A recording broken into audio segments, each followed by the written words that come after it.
Now, here's your Farm and Ranch Report from the Western Ag Network. Welcome back for today's Farm and Ranch News. Before we get to our Wyoming headlines, first we look again to more news from the U.S. Supreme Court. And for the second time in a week, the High Court rejected Bayer's lawsuit, alleging that Roundup is not carcinogenic. The pharmaceutical company said that it is not surprised by the decision and pointed to the possibility of a change in the legal environment in its favor in the months ahead.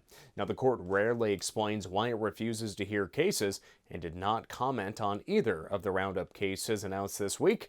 Bayer has won 4 Roundup trials in a row in the last 8 months as well.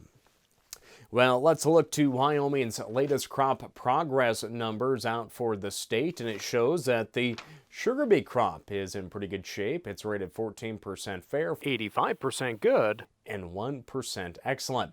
On the other hand, the winter wheat crop statewide is rated 40% poor to very poor, 48% good, and just 12% fair. We'll have more news coming up next. Before beef is what's for dinner, it starts out here with farmers and ranchers who choose to be Beef Quality Assurance certified, because for them, the right way is the only way. Beef, it's what's for dinner. Returning back today, we see that corn and soybean growers support international promotion of U.S. pork, beef, and lamb. Why do they do that? Well, they invest portions of their checkoff dollars in market development efforts that are conducted by the U.S. Meat Export Federation. Now, record-level red meat exports of $18.7 billion in 2021 had a major impact on the corn and soybean industries. That's all according to a new independent study by the Jude Group.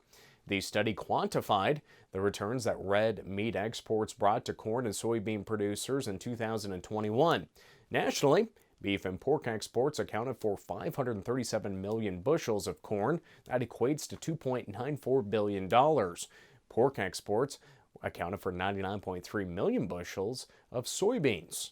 Beef and pork exports accounted for 3.4 million tons of dry distiller grains as well. That equates to around $716 million. It's a great example of commodities and livestock groups working together to promote our high-quality protein produced here in the U.S. That's today's Farm and Ranch News.